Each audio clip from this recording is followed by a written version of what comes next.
सभी को सलाम, जय मसीह की। आज हम खुदावंद का कलाम मनन करने की कोशिश करेंगे। तो यूहन्ना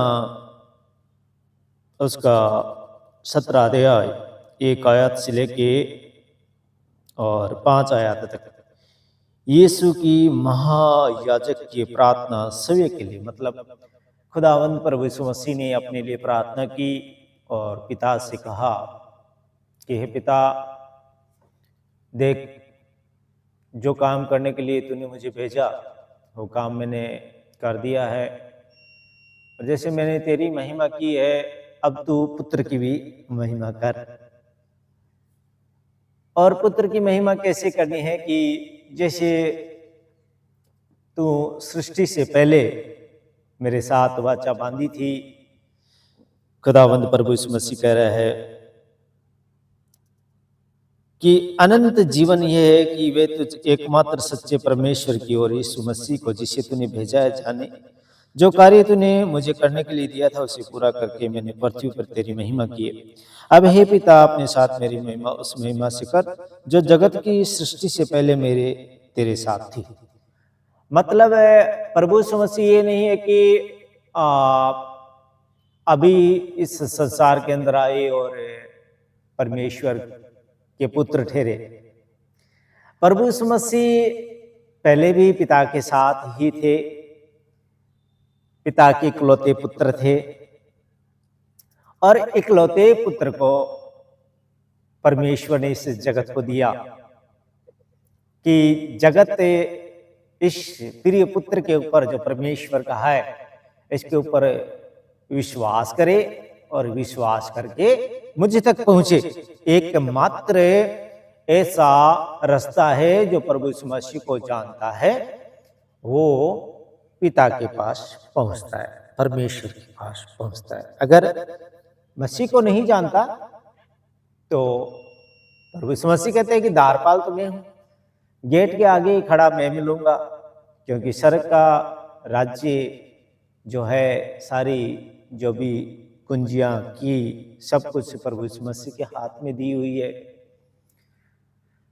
तो प्रभु यीशु मसीह को अगर हम जानेंगे तो क्या होगा कि वो हमें एक सच्चे जीवन के मार्ग, जिसका युग युग तक अंत नहीं होता, अनंत जीवन देने का अटल वादा प्रभु यीशु मसीह हमसे करता है कि पिता ने सब कुछ मुझे दे दिया है और जो मुझे जानता है वो पिता को जानता है।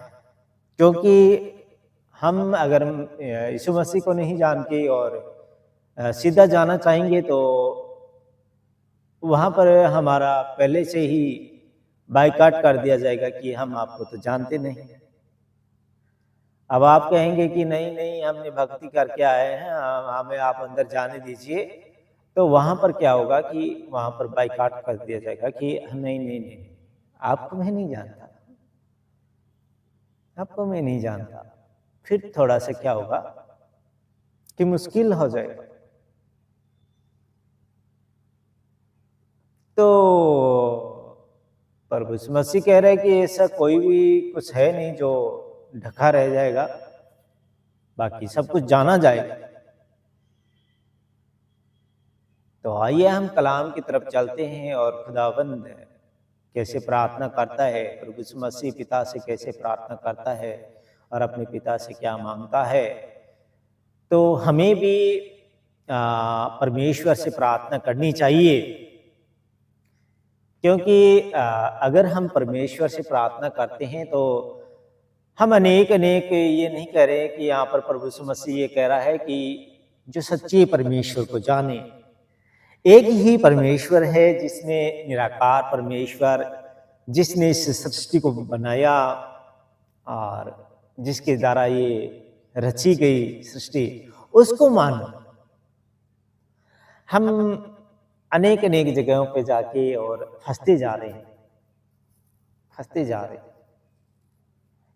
क्योंकि जो थे वो भी एकमात्र परमेश्वर की सेवा करके गए हुए हैं। चाहे जो भी है, जो भी आया, एकमात्र परमेश्वर को जानने के लिए सभी ने बोला। सभी ने एक परमेश्वर की भक्ति करके यहां से गए हैं। प्रभु यीशु मसीह भी एक परमेश्वर की तरफ हमें ले जाना चाह रहा है, लेकिन हम जो है कि अपने आप को ज्यादा सियाना बना के और हम भटकते जा रहे हैं। हम भटकते जा रहे हैं, भटकते जा रहे हैं, भटकते जा रहे हैं, भटकते जा रहे हैं। हम परमेश्वर से, अपने पिता से दूर होते जा रहे हैं। उस नेटवर्क कवरेज क्षेत्र से हम बाहर होते जा रहे हैं। क्यों होते जा रहे हैं? क्योंकि हम शैतानी काम ज्यादा करते हैं, मिक्सिंग वाला काम ज्यादा करते हैं। इसमें मिक्सिंग कर दो, पैसा कमा लो, उसमें मिक्सिंग कर दो, पैसा कमा लो, इसमें ये जहर डालो, पैसा कमाओ, उसमें ये जहर डालो, पैसा कमाओ। अरे भाई, हम पैसों का करेंगे क्या? जब अभी थाईलैंड में आया भूकंप, और इस भूकंप के बारे में ये पवित्र धर्मशास्त्र पहले से कहता है। प्रभु यीशु मसीह से पूछा गया कि जब तू वापस आएगा तो क्या चिन्ह होगा और क्या क्या हमें देखना पड़ेगा। तो खुदावंद प्रभु यीशु मसीह ने कहा कि ये चिन्ह होंगे, भूकंप आएंगे, तूफान आएंगे, लड़ाइयां होगी, बीमारियां, बहुत खतरनाक खतरनाक बीमारियां आएगी जिनको लोग समझ नहीं पाएंगे कि ये कैसे आई, कैसे हुआ, क्या हुआ। तो ये हाल ही प्रेजेंट में सब कुछ देखने के लिए मिल रहा है। भूकंप आ रहे हैं, लड़ाइयां अच्छी अच्छी हो रही है जिनका अंत नहीं हो रहा है। दुनिया वर्ल्ड वॉर की तरफ बढ़ रही है, खाने के लिए तंगी आती जा रही है, काम करना कोई चाह नहीं रहा है। मोबाइल में सभी रीलें देखना चाहते हैं, रीलें बनाना चाहते हैं। क्या आप सोचते हैं कि ऐसे आपको परमेश्वर मिलेगा? मुझे नहीं लगता परमेश्वर मिलेगा। हमें इस शैतानी हथियार से, जो हम मोबाइल को देखते हैं, इसको ज्यादा यूज करते हैं, इसको ज्यादा महत्व देते हैं, एक खिलौना है जिसको शैतान ने ऐसा मनुष्य जाति को ऐसा गिरफ्त में ले लिया है कि ना तो उसका ब्रेन चलता है, उसका ब्रेन इतना ही चलता है फ्री फायर खेलने में और रील देखने में। तो क्या परमेश्वर ने हमें रील देखने के लिए भेजा? क्या हमें फ्री फायर गेम खेलने के लिए भेजा? क्या हम यहां पर पबजी खेलने के लिए आए? What is this? कैसे आपके अंदर कैसे कॉन्फिडेंट हो सकता है कि हम परमेश्वर की संतान हैं, या परमेश्वर हमें ग्रहण करेगा? नहीं करेगा। परमेश्वर कहता है कि चौड़ा है वो मार्ग जो नरक की ओर जाता है और उस गंधक और आग की तरफ जाता है जहां की ज्वाला कभी बुझती नहीं है। मेरे भाइयों, मेरी बहनों, अभी भी वक्त है, वक्त है इस संसार में होते हुए कुछ करो, कुछ करो, जानो, समझो, परमेश्वर की तरफ एक सीढ़ी चढ़ो, मोबाइल को त्यागो, मोबाइल को छोड़ो। ये मोबाइल आपका ब्रेन को खराब कर देगा, ब्रेन को वॉश कर देगा, आपका ब्रेन बिल्कुल नहीं चलेगा। आप दंग रह जाएंगे कि क्या हो गया, कैसे हो गया, हम कहां जाएं, हम क्या करें। तो यहां पर आज खुदावंद का कलाम आपके पास पहुंच रहा है। जैसे प्रभु यीशु मसीह ने पिता से क्या बात की, प्रार्थना कैसे की, वैसे हमें भी प्रार्थना करनी है। हमें भी प्रार्थना करनी है, और एक दिन नहीं करनी है कि आज प्रार्थना कर ली बस हो गया।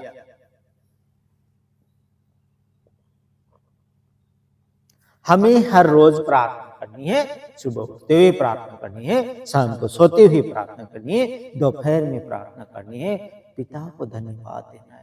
क्योंकि उसने कहा कि हे मनुष्य जाति, तुम मुझे क्या दे सकते हो? जो कुछ तुम देते हो सब कुछ मेरा दिया हुआ है, और मेरे दिए में से देते हो। तो कभी भी ये घमंड नहीं करना कि हमने परमेश्वर को कुछ दिया है। हम कुछ नहीं दे सकते। परमेश्वर ने कहा है अगर तुम्हें देना ही है तो धन्यवाद दो, क्योंकि मैं धन्यवाद का प्यासा हूं। अगर हम परमेश्वर को धन्यवाद देते हैं तो परमेश्वर हमें आदि से जानता है। अगर हम उसे धन्यवाद देते हैं तो खुश होता है और उसकी प्यास बुझती है कि मेरा पुत्र, मेरा पुत्री, मेरी बेटी, मेरा बेटा मुझे धन्यवाद दे रहा है कि हे परमेश्वर तेरा धन्यवाद कि तूने मुझे रचा। खुदावंद आपसे बहुत प्यार करता है, वो प्यार करना चाहता है।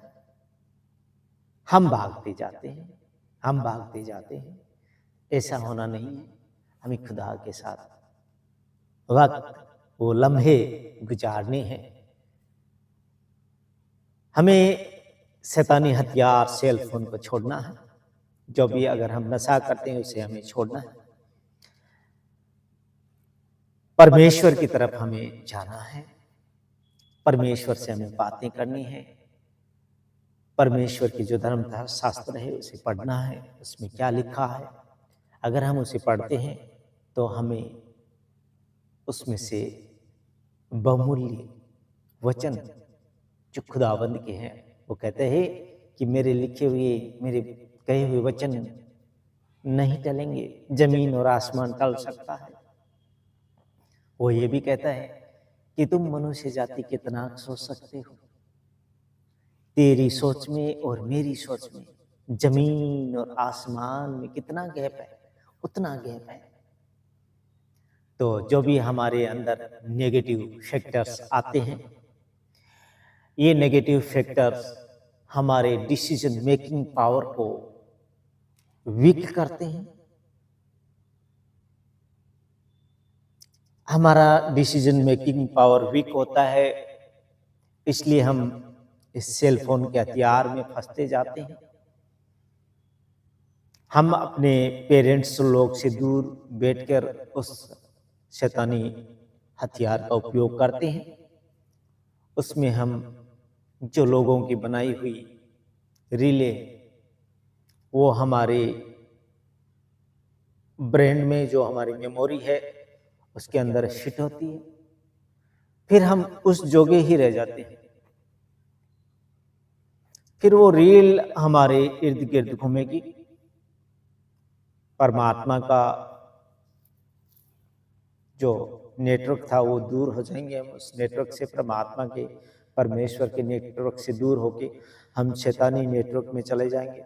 शैतानी नेटवर्क में वो रील में जो बनाई, गंदी बनाई, वो सारी क्या की हमने अपनी बॉडी के अंदर ले ली। अब हमारे ब्रेन के अंदर में जो हमने देखा वो घूम रहा है। परमेश्वर हमसे दूर हो गया। शैतान का जो दिया हुआ रील घूम रही है हमारे अंदर ही अंदर, और हम वहां पर शैतान की महिमा करने लग जाते हैं। हम दिन भर फोन को देखते हैं। खाना का टाइम होता है, हम खाना खाते हैं, फिर हम रात के 11-12 बजे तक फिर से हम रीलें देखते हैं, चैटिंग करते हैं, शैतानी लोगों के साथ चैटिंग होती है। और ऐसे ही करते करते करते करते करते हमारे को 30 से 40 की एज में चले जाते हैं। उसके बाद में हमें पेन होने लगती है। बच्चे हमारा कहना नहीं मानते हैं, क्योंकि बच्चों को हमने टाइम नहीं दिया। बच्चे बिगड़ गए, हमें पता ही नहीं चला बच्चे कब बड़े हो गए, कब बिगड़ गए, क्या हुआ। उस पीरियड को हमने क्या किया, रील देख के उस पीरियड को हमने बर्बाद कर दिया। उस पीरियड की जरूरत थी बच्चों को देने के लिए, वो पीरियड हमने बच्चों को नहीं दिया। हमने अपने भविष्य में रीलें देखी, बच्चे अच्छे संस्कार नहीं मिलने से बच्चे बिगड़ गए। बच्चों को खुदा की बातों का पता नहीं, बच्चे भी शैतान के हथियार में चले गए। अब वो भी बड़े हो गए, वो भी कह रहे हमें भी फोन लेके दीजिए, उनको भी फोन लेके दे दिया। अब वही हमारी चाल पे वो भी चल रहे हैं, क्योंकि मॉम डैड को देखेंगे वैसे बच्चा भी बनेगा। आज मैं देखता हूँ, मुझे बहुत चिंता होती है, बहुत ही डिजायर, कैसे अपने छोटे बच्चे को 5 साल का, 6 साल का, 5 ईयर 6 ईयर बच्चे को खुद एक पिता कहता है कि लो फोन लेके बैठ जाता है, दिखाता है। मुझे बहुत चिंता होती है कि क्या समय आ गया है। वो बच्चा फोन देखता है, फोन देखता है। फिर उसके पापा कहते हैं बेटा अब बहुत कर दे, हैं? तूने आधा घंटा फोन देखा ना, अब 15 मिनट पापा को भी फोन देखने दे, हैं? बेटा अब 15 मिनट पापा को बारी है। अंदर ही अंदर मैं ऐसा सोचता हूं कि क्या समय आ गया। उस बच्चे को ऐसा ज्ञान दो, ऐसी समझ दो कि बेटा परमेश्वर को पुकार, परमेश्वर से बातें कर। देख तेरा पिता बातें करता है, मैं बात करता हूं, तू भी बात कर। परमेश्वर से बुद्धि मांगेंगे तो परमेश्वर कहता है कि मैं बिना उल्लाह किए हुए बुद्धि देता हूं। हमें मांगनी है, हम मांगते ही नहीं तो क्या घर बैठे कोई दे दे? कोई नहीं। अगर हम वर्क प्लेस पे जाएंगे तो हमें कुछ मिलेगा। तो मेरे डैडी कहते हैं कि जो बोलेगा वो तोलेगा। और रात में मेरे बच्चों के साथ भी यही बातचीत हो रही थी कि आपको, मैंने कहा कि आपको परमेश्वर के वचन बोलने हैं, बोलने हैं। अब बोलेंगे तो तोलेंगे, बोलेंगे तो तोलेंगे, तो मतलब है अगर आप परमेश्वर का वचन सुनाएंगे तो परमेश्वर आपको और समझ और बुद्धि देगा। और बुद्धि के साथ साथ राजा सुलेमान ने तो केवल बुद्धि मांगी थी कि हे परमेश्वर तूने इतना बड़ा राज्य मुझे दिया है, इतना बड़ा राज्य मुझे दिया, अब इसे चलाऊं कैसे, वो तो समझ, तो बुद्धि तो मुझे दे। तो परमेश्वर वहां पे राजा सुलेमान की बात से बहुत ज्यादा खुश हुआ था। परमेश्वर कहता है कि सुलेमान तुझे मैंने इतना कुछ दिया और तूने मांगा ही मुझसे कुछ नहीं। तूने मांगी केवल बुद्धि है, समझ मांगी है कि परमेश्वर तूने इतना बड़ा राज्य मुझे दिया है, इतना बड़ा राजा मुझे बनाया है, तो अब मुझे समझ और बुद्धि दे कि मैं इसे चलाऊं कैसे। तो देख तू अगर समझ और बुद्धि मांगी है तो तुझे समझ और बुद्धि के साथ में और भी कुछ पैसा, रुपया, धन दौलत भी बहुत कुछ देता हूं। तो हम मांगेंगे और परमेश्वर से हम बातें करेंगे तो परमेश्वर है, हमसे दूर नहीं, परमेश्वर हमारे नजदीक ही है। परमेश्वर भजन संहिता 91 कहती है कि परमेश्वर अपने फरिश्तों को आपके साथ ही रखता है, पत्थर से ठेस लगने नहीं देता। तो खुदा हमसे बहुत प्यार करता है, हम खुदा के इर्द गिर्द आए। अगर हम खुदा के साथ जो चंद लम्हे बिताएंगे तो खुदाबंद प्रसन्न होता है, और खुदाबंद प्रसन्न होके हमसे बहुत ज्यादा मोहब्बत करता है, प्यार करता है, लव करता है, अनकंडीशनल लव करता है। पिता हम लोगों से अनकंडीशनली लव करता है, जिसका कोई सीमा नहीं है, बेइंतहा मोहब्बत करता है हमसे पिता। हम पिता के नजदीक आके तो देखिए, पिता हमसे बहुत प्यार करता है। तो यहाँ पर चलते हैं, हम बातें बहुत होगी।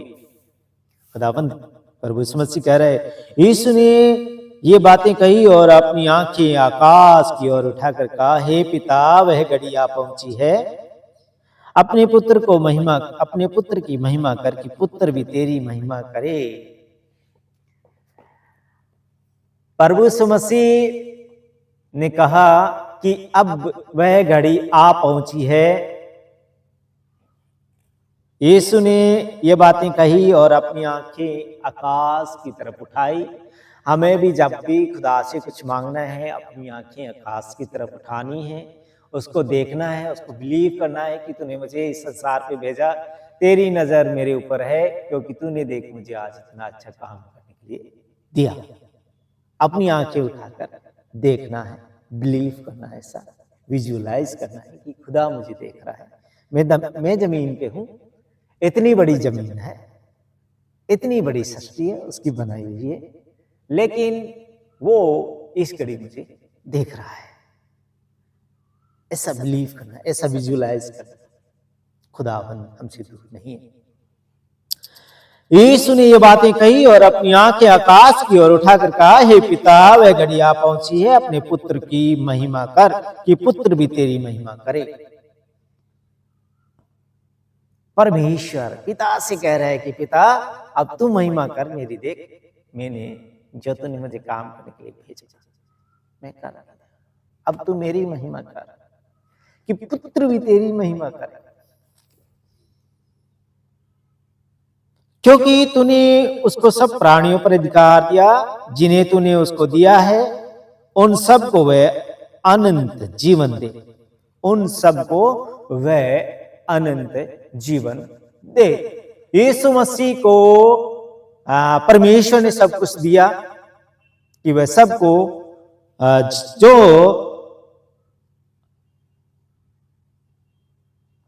क्योंकि तूने उसको सब प्राणियों पर अधिकार दिया कि जिन्हें तूने उसको दिया है, उन सबको वह अनंत जीवन दे, अनंत जीवन दे। तो अनंत जीवन का अधिकारी प्रभु यीशु मसीह को परमेश्वर ने बनाया।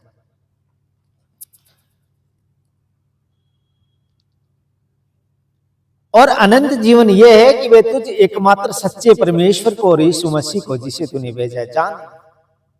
अनंत जीवन क्या है कि तू एकमात्र सच्चा परमेश्वर और प्रभु यीशु मसीह को जाने, सब प्राणी जाने, तो वो है अनंत जीवन। जो कार्य तूने मुझे करने को दिया था उसे पूरा करके मैंने पृथ्वी पर तेरी महिमा की है। जो परमेश्वर ने प्रभु यीशु मसीह को भेजा कि ये काम तुझे करके आने हैं, आज हम सबको भी एक एक काम परमेश्वर ने दे के भेजा हुआ है।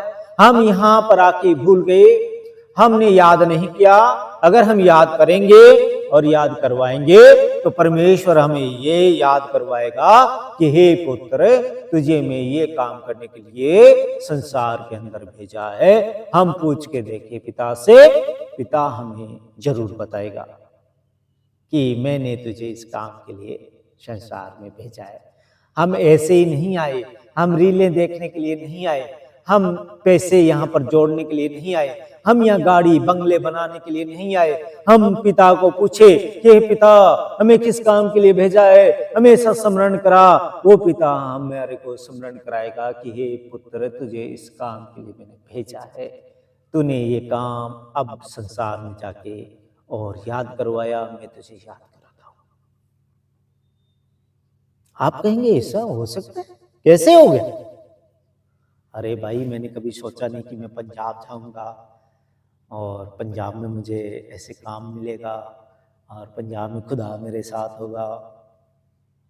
आना ही नहीं चाहता था, योना के जैसे आना ही नहीं चाहता था, आना ही नहीं चाहता था। लेकिन इतने संकट होने के बावजूद भी मैं यहाँ पर आया। यहाँ से मैं कितनी बार छोड़ के चला भी गया, लेकिन फिर खुदा कहता चल वहीं पे। पता नहीं फिरोजपुर से कैसा नाता है मुझे, कभी नहीं सोचा था मैंने कि मैं ऐसे फिरोजपुर जाऊंगा। लेकिन उसकी मर्जी हमें नहीं पता होती, क्योंकि वह कहता है कि मनुष्य की सोच में और परमेश्वर की सोच में जमीन और आसमान का अंतर है, गैप है। तो उसकी मर्जी है, उसकी मर्जी के अकॉर्डिंग अभी हम चल रहे हैं और उससे पूछते हैं कि पिता बता, स्मरण करा, क्या करें, क्या काम के लिए भेजा है, बता बता बता। तो बताता भी है। अब हे पिता, तू अपने साथ मेरी महिमा उस महिमा से कर जो जगत की सृष्टि से पहले मेरे तेरे साथ थी। जगत की सृष्टि से पहले प्रभु यीशु मसीह के साथ पिता की